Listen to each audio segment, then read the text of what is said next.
So I think the first question, Pascal, you and I have spoken in the past.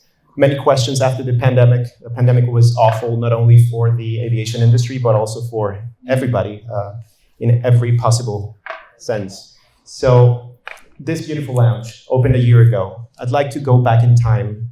It's your second lounge in the US. You have a wonderful lounge in Dallas-Fort Worth International Airport, but this is your next generation design kind of lounge. So I'd like to know and tell everybody, why here? Why Orlando? How did you select this location? Was it a very difficult location to get to? Just tell us a little bit about the history of this beautiful lounge. Well, the decision on Orlando was fairly simple. If you look at the growth of the airport and just the city itself and the traffic that you get into Orlando, it's a blend of obviously leisure. There's also a good amount of corporate travel that comes through here. So for us as a lounge operator, to be able to bring a common use lounge to a brand new terminal like this made all the sense in the world. So for us, this was, no decision's ever easy, but you got to understand, Plaza Premium is 25 years old, but this is effectively our flagship lounge in the United States. We're still at our infancy in the US, and we put a lot of resources behind this. And I got to tell you, every time I come back here and I look at this, I say to myself, this is a cool place. Like, you want to bring customers here. You want to bring even other airport operators here to say, this is what we can do. You got a beautiful terminal, bright, and so this lounge just fits right in. So this was the decision. And now that we look at what we have here, the question then comes, and we do this in most airports, especially large airports like this, is then how can you replicate yourself? How can you do more and more? Can you do more lounges or more services that we offer?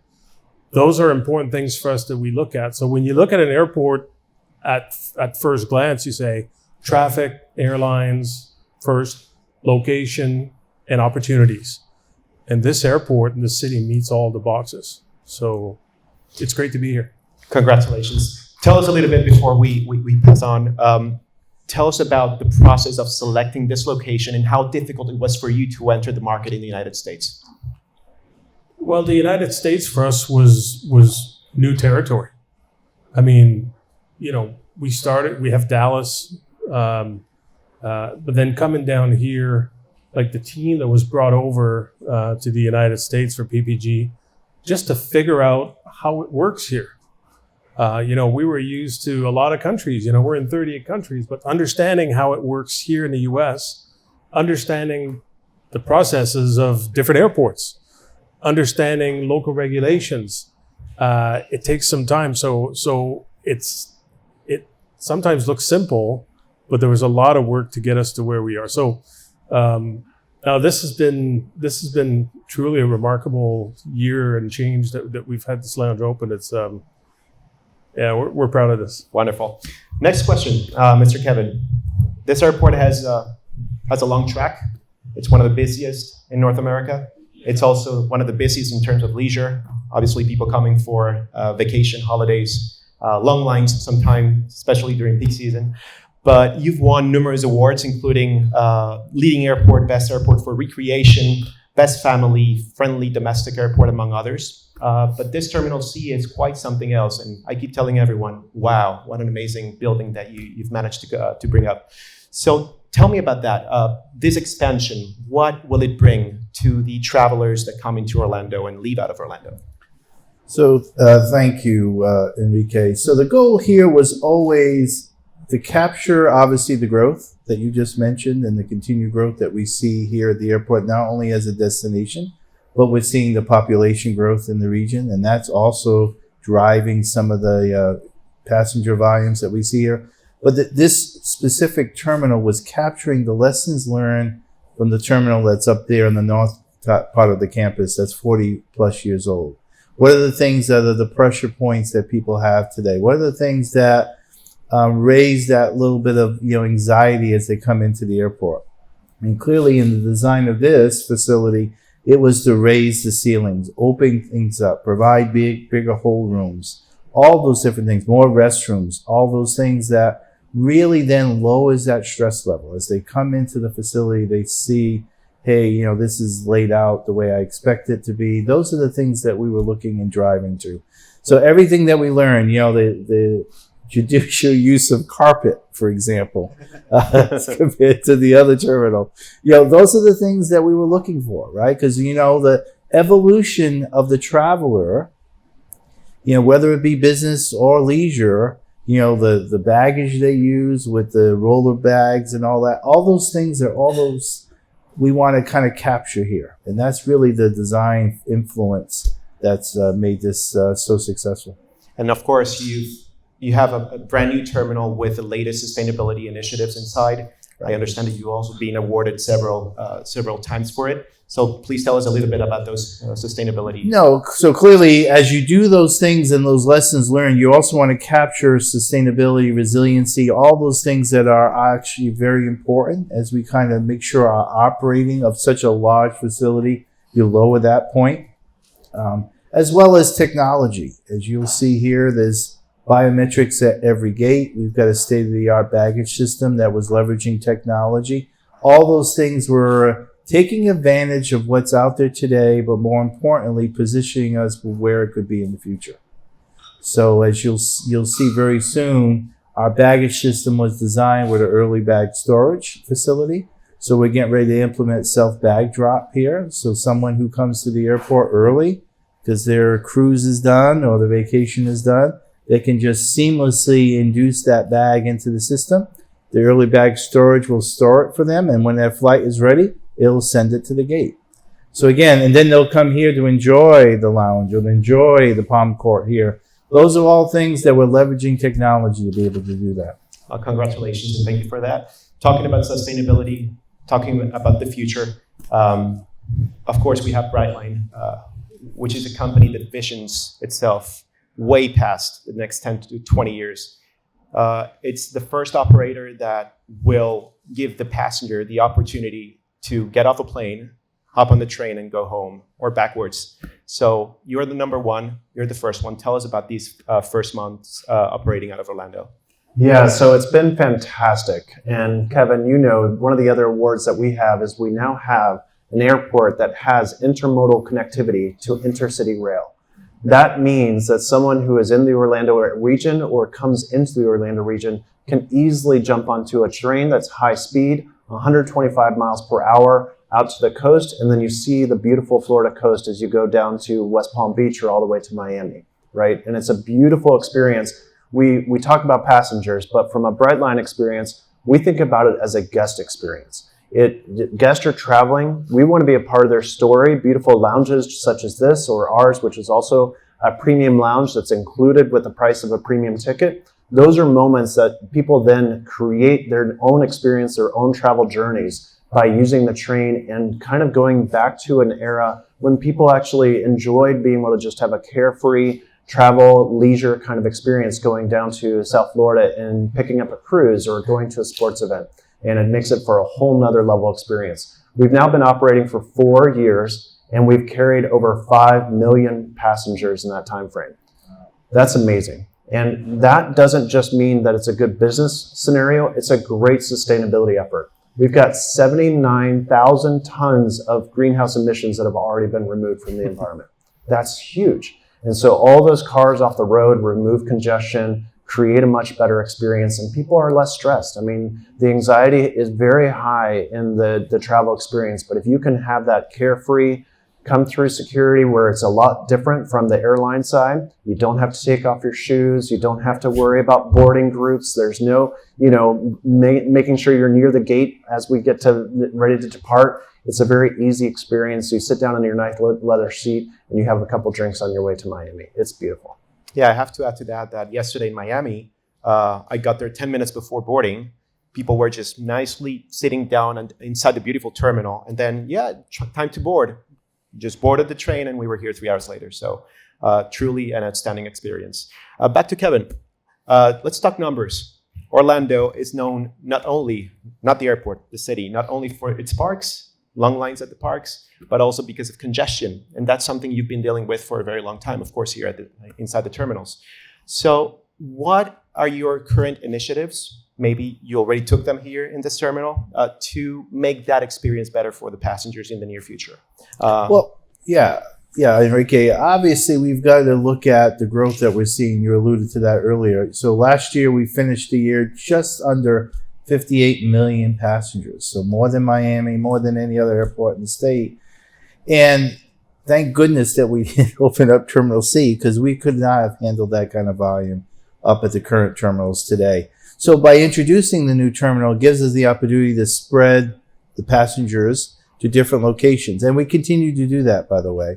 Later this year, just in the next couple months, we're going to bring some more airlines down to this terminal, again, to help spread that load. And we continue to push technology and working with our partners at TSA, for example, at the lines, to continue to roll out that newer technology. We did it here, as you saw. So it's a seamless type of experience. And again, we're going to do that as we continue to evolve the northern terminal and with that technology as well. One of the things that are happening with TSA right now, they are starting to trial that self-screening security. I think Vegas is one of the first airports that is going to try that. Are you planning to try that here in Orlando as well? So we've been talking with our TSA partners about that. The unique aspect of Orlando is I have a lot more strollers than Vegas does. Let me just make that observation. And so that is a little bit of wrinkle. I mean, our TSA security director goes to his peers throughout the country and says, I have more wheelchairs and strollers that you will ever see in your lifetime in just a year. And so we're working with them to say, can I take that technology that you've developed probably for a uniform group of airports, and how can I adjust it to accommodate how we're set up? Because that 58 million that I gave you, all 58 million is going through a checkpoint. Because as you mentioned, Enrique, we're that origin destination. We're not a hub. Mm-hmm. We're not a connecting airport like Atlanta and others. And so those are the things that we continue to work with TSA and say, hey, we're unique in a lot of different ways. Help us, and perhaps we can then set the standard for what you roll out at other locations. Thank you. Pascal, follow up on this. You and I spoke earlier last year about overcrowding at lounges, which was a very bad situation last year, not necessarily with Plaza Premium, but also with Delta Sky Clubs, American Airlines, Admirals Clubs, and so on. Talk to us about that. That's a big challenge that you might have had in the past and you will have in the future. How do you handle overcrowding at your lounges? Yeah, excuse me, that's been definitely a concern of ours. It's a good problem to manage, first of all, but it needs to be managed. There are different customers that come through. I mean, ultimately, they're all airline passengers that go out on a flight, but the expectation changes significantly from, an airline first or business class guest to somebody that may have an appropriate credit card that could let them into the lounge. The consumption, what they do, what they want changes. So for us, managing the different types of passengers that come through is very, very important to us. Like, you got different airlines. Take this lounge, for example. You've got carriers like Emirates, where they fly to the Middle East and connect people all over the world. The expectation they have and the expectation of their guests is probably a little bit different than somebody flying on a shorter haul to the United States somewhere and uses a credit card to eligible credit card to get in. So managing what we serve, when we serve, frankly, has been a challenge. We're using more and more technology to help us do this. Obviously, the airlines are the primary client for us. Obviously, the airport brings airlines from all over. And I think the primary mandate for us when the airlines come to us or the airport is to accommodate their airline CIP guests. But then how we blend everybody else in is a mix of I'll say good management at the lounge level. Our lounge managers around the world, especially in those busy lounges, they'll talk to the airline managers in the morning. They'll say, okay, what does it look like today? Like, we do a lot of day-to-day tweaking just to see what it's going to be like. And there's days when, unfortunately, you're going to have more demand than capacity. And and it is what it is. And that's when we come talk to Kevin and say we need more real estate. But all joking aside, it is what it is. That there's a mix that we need to be cautious about. Is that you can have limitless amount of real estate, assuming you can get it, which most airports can't do. But then you would lose in that environment the uniqueness of a lounge. So we want to create a sanctuary. This is a beautiful space, right? But a lounge, there's 223 seats in here. When this lounge is at 223 people, it's busy, right? You want a lounge to be somewhere at 75, 80% ideally. Of course, you got to manage your flow, right? When there's people outside, you're going to let them in. So it's a challenge for sure, but the team here has done an excellent job of doing this. Congratulations. Talking about staying with the numbers, you say that, of course, it's a good problem to have when you have a lot of people coming in through your doors. But you just told me earlier today that it's doing good for you, especially here in Orlando. I mean, it's one of the most profitable concessions here at the terminal. Last year, I understand you logged more than 200,000 admissions. You have agreements with every international carrier here at the terminal, and you are number 6 best priority pass in the world right now. So congratulations for that. What is with more gates being opened here? Do you think you have the capacity you need to meet that demand? No. I mean, no, it's just a fact, right? You look at so when you first open a lounge, you model things against numbers, and we have our different ways of analyzing what it's going to look like. But to be honest with you, most of us look at it and say, okay, those are the numbers. Now let's just be a little bit conservative, right? And see how it plays out. This particular location for us started off pretty good, but then it took off probably a little bit faster than we expected. Is it what we thought it would be now? Probably. Then the next question for us, as I said before, is managing the flow of who's coming here as much as we can. But then there's a point where you have so many airline guests or so many guests in general that can access your lounge that you need to decide whether or not you need more space or what you do. I mean, there's in some of the airports we operate in, we just don't have that luxury at all. It depends where you are. So, we're hopeful here that we continue to do more and really grow with the airport, because that I think that's the main thing for us. Is, like I said before, when you plant a flag somewhere and you work with the airport operator and the airlines, you want to continue to immerse yourself as part of the ecosystem within that airport to offer more and more services that are meaningful and aligned with the airport strategy and what the airlines and passengers want. We'll talk about those services a little later. Back to Brightline, if you don't mind, please. George, your numbers are positive here at Orlando. I don't want to talk about Brightline as a whole, but activity here at the airport. I understand that in September you had 143,000 passengers coming through, and then in December that climbed to 237,000. So that's a 30% ridership increase, and you have a non-time performance ratio of 80%. So let's talk about that.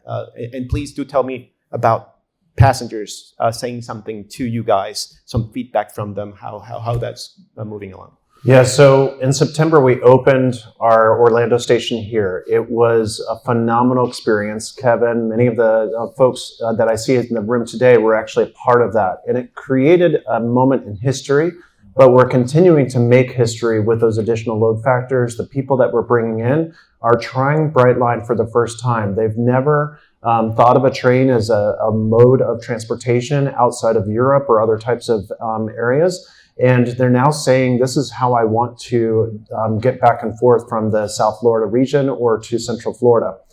There's a huge influx of guests that are coming from Miami. They've been riding on Brightline for a while, using it maybe for a commute, different types of purposes. But now they're actually coming in and spending a weekend here. And so our ridership on Thursdays all the way through Monday have continued to just outpace our expectations, right? People are taking the time to come with families. We see the strollers, we see the wheelchairs, it's one of those pieces that people are coming here to have a whole nother unreal experience within the Orlando area. And when they do, they want to have everything match the level of their expectation. So the first thing that people say when they ride the train is, wow, it is so clean. I could eat off of these floors. It smells good. This is amazing. And so we actually developed our own Brightline scented candle because we have our own scent that we've actually branded and put in all of our stations.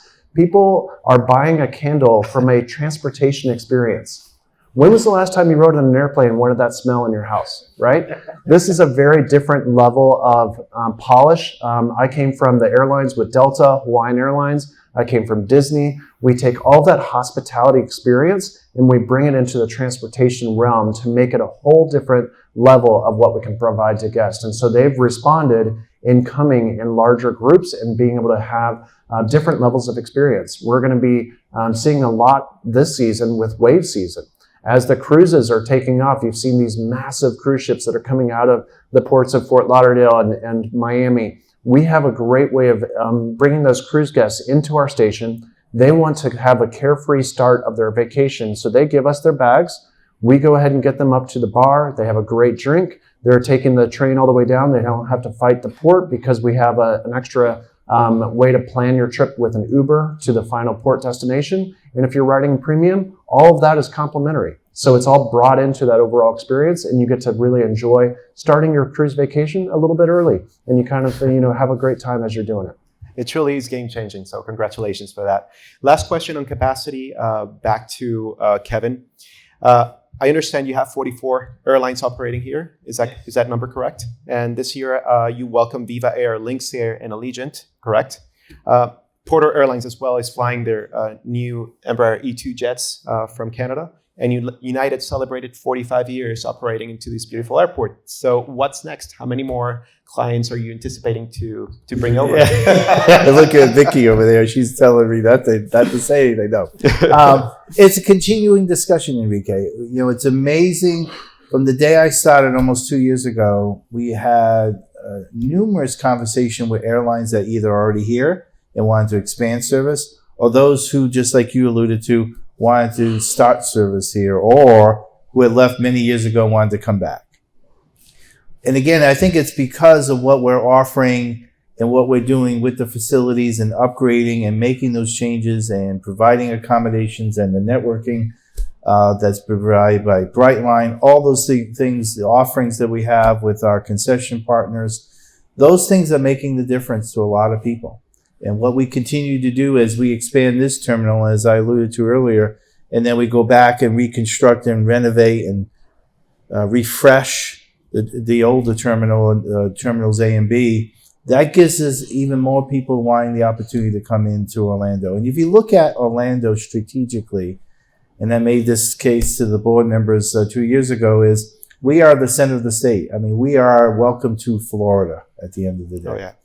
And that's exactly what's happening now. And so what you're seeing here is the infrastructure that really supports that designation. Thank you. Let's move on to partnerships. And this is not necessarily a precise question, but just, futuristic and trying to copy what we are seeing up over in Europe and Asia. Not too long ago, Star Alliance and even Lufthansa and several other carriers are partnering with rail in Europe. Even France is banning flights in favor of rail. So who says that cannot be replicated here in Florida or in the United States? So my question to you, George, what do you think about that? Do you think that's in the future of Brightline? Maybe we could see a partnership between an airline, the airport, of course, because they have to funnel the traffic to you, and end their destinations or start their destinations with you. So Brightline is more than just even Florida. So we're, as you know, even getting to the point where we're going to be shovel ready for a line that's actually going to be Los Angeles to Las Vegas. So eventually, as our network continues to grow, I think it absolutely makes sense to have some of those alliances that makes the strength of someone's travel being able to go from one of our smaller stations in Boca to Paris, right? Being able to have some of those different code shares and different ways to kind of bring together those different experiences that guests are actually demanding. And from those experiences, we can really work with some of our partners. So we actually partner with Bags Inc. Bags Inc. is a globally recognized baggage operator, And we're working with them to envision a future where you can have a plane to train seamless experience with bags. We can also envision being able to have plane to cruise or train to cruise. And so you can actually, immediately have your bags show up in your stateroom to be able to kind of have that as a full seamless experience, right? And so those types of interactions are things that are going to continue to drive those alliances, the strengths of the partnership, and what is the value proposition that exists between the two when you can really extend your travel to those final destinations. The Brightline stations, as you've mentioned, are not only beautiful, but they're convenient. They're built often in the city centers to where you can actually get right off the train and be in Rosemary Square, Palm Beach, and be able to start enjoying a cafe or shopping experience without having to have that extra last mile to be in the city. And so it harkens back to some of those European experiences that way. That's very nice. Hopefully we'll see soon trains code sharing with airlines and you can earn miles on both. That'd be very interesting. All right, back to Pascal, please. We touched the topic of loyalty. I understand that Plaza Premium has a loyalty program for its customers. Let's talk about that, please. I mean, to put it simply, a lot of guests come through lounges, let's say, and they have different entitlements that they can use. What if they could use our Smart Traveler platform to house all that information and make it easier for them as they come through the lounge or any of the services we have, and then allow us to have more services made available through this platform. So this is one of the things that we're looking at. I'd say not really the traditional loyalty program necessarily, something that needs to bring a specific value proposition. I mean, if you talk to people, there's so many programs out there, and people make use of some, but I mean, you can't be member of everything. So what we need to do is have something that's relevant and that actually makes the traveler journey easier and simple, better. So that when they come through, as I said, they can use that platform, scan into the lounge, automatically get in. Those are the things that we're really working on and hoping to get to with this platform. In addition to that, do you have any VIP services planned for guests here or in any of your other locations that we could expect? Yeah, so we have a program called Always. Mm-hmm. So Always is we have it at several locations around the world. Certainly we have it in Dallas right now and Toronto and Sao Paulo, just here in the Americas. This is something we're looking at here in Orlando for sure. As I said before, where we have operations, for us to roll out these additional services like Always or any other products that we have make more sense because you have a base to start from. The other question is there a demand for it? Well, obviously an airport like Orlando with the demographics of customers here, there is demand for an Always type service for sure. I take note of the wheelchairs and strollers and folks like that. I mean, it's not, people associate Always, unfortunately, sometimes with a high-end service and a business exclusive, expensive. It's actually not. It's something that's very affordable, very, if you're coming in, say, to Orlando or another airport and you speak a different language, you might be a little bit intimidated by the processes and just, you don't know. You've not been, you're not sure. This is the kind of service that takes all that stress out of the equation for the customer, and it's easy to use, very friendly. So again, where we are, like airports like Orlando, if we can roll out these additional services, it's certainly something we want to do. Thank you. That'd be fantastic. How about Orlando International Airport? Any special services, any new additions? I understand there's a parking reservation system that you have nowadays. So anything? Right. As we've grown, Enrique, that was one of the things that we recognized right away is that surge of that local passenger or point of sale from Orlando has created a large parking need in this airport. And so we can continue to add garages, but how could I leverage the assets that I already have? And again, lowering that stress coming to an airport. So just this last week or last week and a half, we introduced reserve parking in our C garage here. So using our mobile app, they can get on there, they can connect and reserve up to a year in advance of their trip. So if you've booked your trip on any of the airlines and you know when you're traveling, now you can actually book your reservation for parking. And so then it helps lower that stress, right? And then we're continuing to look at how we expand that capability in our North Terminal complex and the parking that's all located there, as well as really rethinking how we do all our ground transportation offerings here. A lot of things that we're looking at as relates to how we look at our rental car industry. All those things is what's coming up soon. Wonderful. Last question for Brightline. And pretty much the last question for the panel, unless there are any questions out there. How many trains a day right now are available from the airport all the way down to Miami, which is your last destination in this network?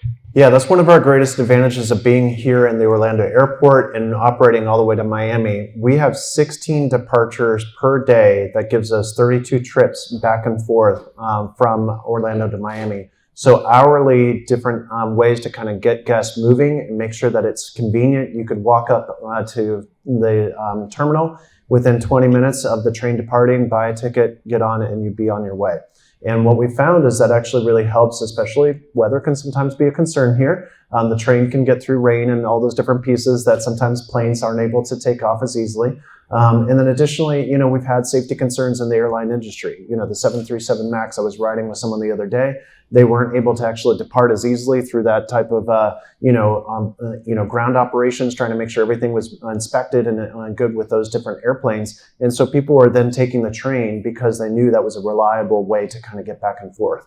And so generally what we're seeing is we're actually not, a competition to the airline. We're really complementing what is there and making sure that we can add that additional capacity with those 16 departures per day. Wonderful.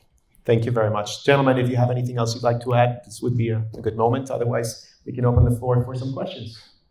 Yeah. Should we give them the...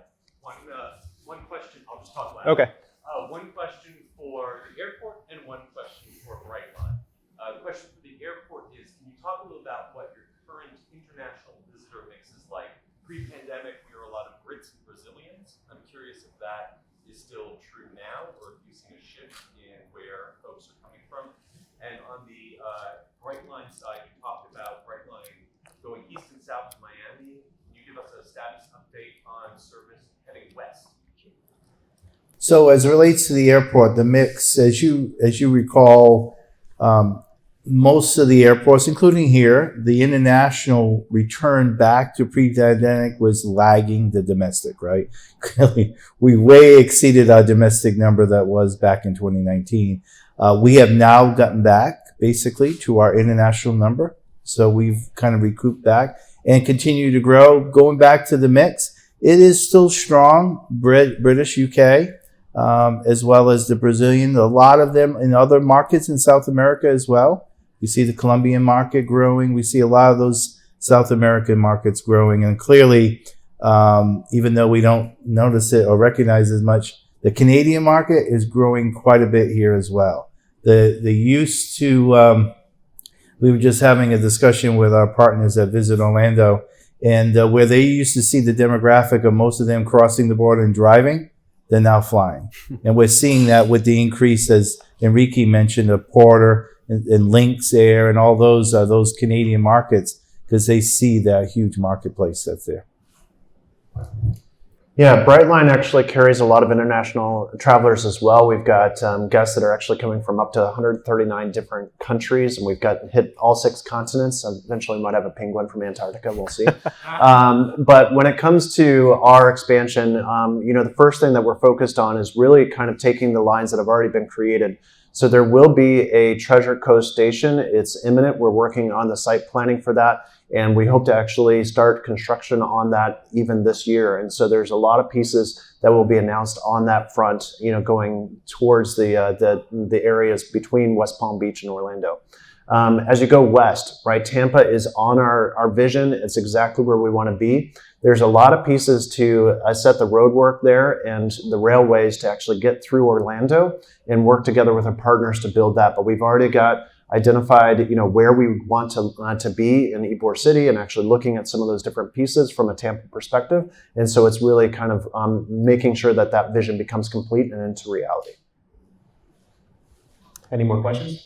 Please. You mentioned the self-backdrop. Is there a timeline on when that's going to be implemented?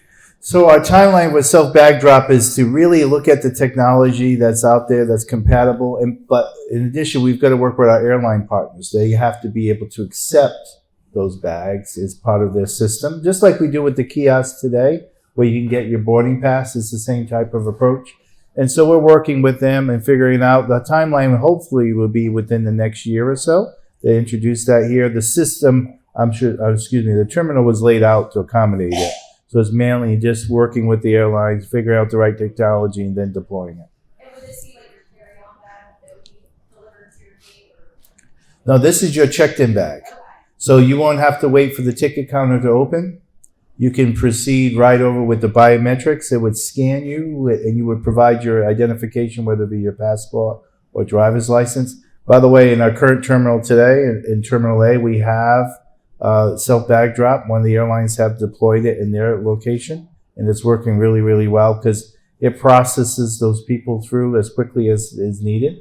And then again, the system here is designed with early bag storage. So then it just stores your bag. So if you're here, let's say you came from Port Canaveral and you're here at 9, 10 a.m. and your flight doesn't leave till 3 p.m., it's going to store that bag and then bring it to that gate when the time comes.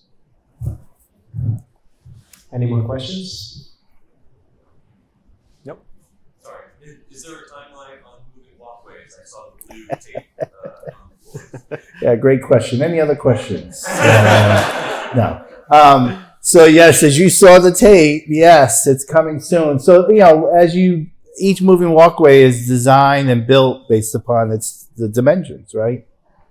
So the provider there is developing it as we speak. It'll come in this year because that's the goal is this year. What they're doing now is laying it out so that the power and all those other connections are there and ready for them when they bring it in to install. And so, as well as the pedestrian bridge, I failed to mention that, today the passenger has to go a little different route. There is going to be a seamless connection later this year in the fall, where there's a pedestrian bridge that connects Terminal C to the train station. And in that piece, as well as a portion of the piece that's already here today, there'll be moving walkways as well.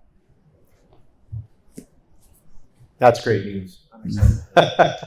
Well, thank you, gentlemen. Appreciate it. Congratulations, 25 years and 1 year here. Brightline, congratulations. Orlando, amazing terminal. Thank you. Thank you so much for your efforts. And we're on the right path to continue pushing forward for Absolutely. getting back in shape in terms of traffic numbers and visitors. So Yep. Thank you. Thank you. You good?